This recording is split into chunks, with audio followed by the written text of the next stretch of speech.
So me and Wayne was a group, right? Called the B.G.z, you know what I mean? The Baby Gangsters, and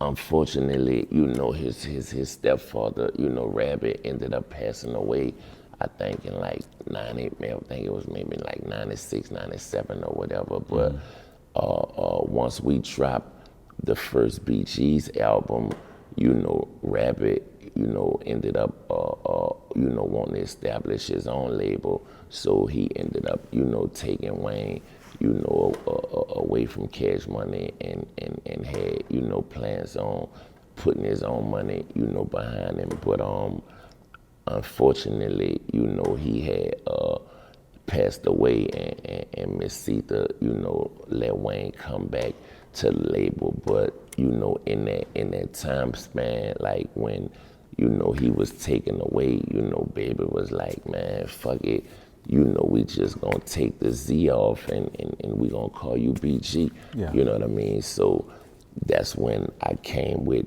the Chopper City album in '96. You know what I mean? And it was, you know, it was BG. You know what I'm saying? But it originally was me and Wayne as a group called B.G.z. You know what I'm saying? Baby Gangsters. But yeah, I once Rabbit took Wayne away from the label, I pulled the Z off, and, you know, went with BG, and that's what it was. But you know, when Wayne ended up coming back in like maybe the end of '96, '97, you know, we pretty much formed the Hot Boys around me and Juvenile, you know, along with Turk and Lil Derek, you know what I'm saying? Rest in peace, Lil Derek. He ended up, you know, getting murdered or whatever. That's Baby Lil Nephew, you know what I'm saying? Because it was originally gonna be 5 of us, you know what I'm saying? But, you know, Derek, you know, was wilding and, you know, doing his own thing, and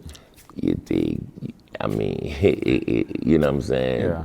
Just a few things happened, and you know, it just ain't work out right. But yeah, so '97, you know, we cause me and Juvie I had already dropped, you know, the Chopper City album that was highly successful, and then I had dropped this All on You Volume 1 album.